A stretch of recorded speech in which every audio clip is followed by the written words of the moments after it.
ہر قسم کے روحانی جسمانی مسائل اور وظائف کے لیے پیر اقبال قریشی چینل کو سبسکرائب کریں۔ نحمدہ ونصلی ونسلم علی رسولہ الکریم، اما بعد فاعوذ باللہ من الشیطان الرجیم، بسم اللہ الرحمن الرحیم۔ محرم کے ماہ مقدس کی 1 تاریخ کا بہت خاص عمل آپ کو دوں گا کہ آپ کو اللہ ہر کام میں عروج اور ترقی عطا فرمائے گا۔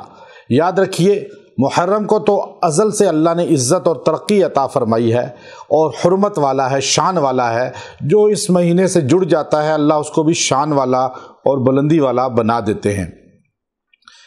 چونکہ اس مہینہ کے اندر نواس رسول حضرت حسین ابن علی رضی اللہ تعالی عنہ جو کربلا کے اندر دردناک حالت میں شہید کیے گئے، اہل بیت کے دیگر لوگ بھی شہید ہوئے، اور ہم مسلمان اہل بیت سے اور اصحاب پیغمبر سے بڑی دلی قلبی محبت کرتے ہیں، اور جہاں بھی ان کا نام گرامی آتا ہے ہماری جبین جھک جاتی ہے، ادب سے ہم جھک جاتے ہیں اور ہماری نظریں جھک جاتی ہیں، اور ہم ان کے جوتوں کو اپنے سر کا تاج سمجھنا سعادت کی بات سمجھتے ہیں، نجات کا ذریعہ سمجھتے ہیں۔ اور آل رسول، اہل بیت رسول، اصحاب رسول یہ ہماری آنکھوں کا تارہ ہیں، ہماری آنکھوں کا جو ہے وہ نور ہیں، ہمارے سروں کے تاج ہیں۔ تو اس لیے میں آج آپ کو یہ بتانا چاہتا ہوں کہ محرم حرمت عزت والا ہے، چونکہ جو محرم سے جڑتا ہے وہ عزت والا بن جاتا ہے، اور جو اہل بیت سے جڑے گا وہ بھی عزت والا بن جائے گا۔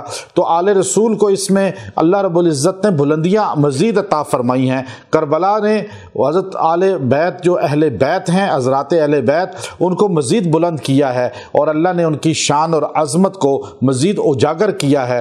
تو آج میں آپ کو ایسا عمل مجرب دوں گا، پہلے اپنے دل کو صاف کر لیں، اپنے دل میں اہل بیت کو راسخ کر لیں، اہل بیت کی محبت کو اپنے قلب کے اندر مضبوط کر لیں، اور پھر یہ دل سے اقرار کرتے ہوئے کہ ہم اہل بیت اور کل اصحاب رسول سے محبت کرنے والے ہیں، اس سال کے پہلے مہینہ اور پہلے مہینے کی پہلے دن کو ہم اس چیز کا اظہار کرتے ہیں کہ ہمارا قلب اہل بیت کی محبت سے سرشار ہے، کل اصحاب پیغمبر کی محبت سے سرشار ہے۔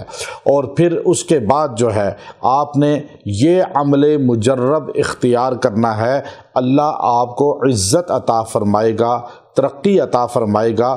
آپ نے 1 محرم کو مغرب کے بعد اور پورے دن رات میں، یعنی 1 محرم کی دن یا رات میں کسی بھی لمحے یکسوئی کے ساتھ ایک جگہ بیٹھنا ہے، اور وہاں بیٹھ کر آپ نے ایک جملہ پڑھنا ہے، اللہ آپ کو بلند کر دے گا، عزت دے دے گا، ترقی دے دے گا۔ وہ جملہ کیا ہے؟ کُلًّا وعد اللہ الحسنى، کُلًّا وعد اللہ الحسنى، کہ اے اللہ تو نے وعدہ کیا سارے صحابہ اہل بیت سے کہ وہ جنتی ہیں۔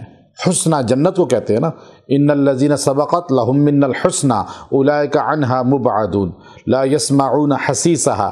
اب قرآن نے خود تشریح کی ہے حسنہ کی، کہ حسنہ سورہ انبیاء کے اندر ہے کہ حسنہ جنت کو کہا جاتا ہے، اور اللہ نے سارے اہل بیت کو جنتی بنایا ہے۔ تو اب آپ جب اس آیت کریمہ کو 70 بار پڑھیں گے اور دعا کریں گے، اس 1 محرم کو اللہ آپ کو حسنہ عطا فرمائے گا، آپ کو بلندی عطا فرمائے گا، آپ کو شان والا بنا دے گا، عزت والا بنا دے گا۔ جیسے محرم سے جڑنے والا عزت والا، ایسے صحابہ اہل بیت سے جڑنے والا عزت والا، اور جو یہ پڑھے گا اللہ اسے بھی شان والا بنائے گا۔ وآخر دعوانا ان الحمد للہ رب العالمین۔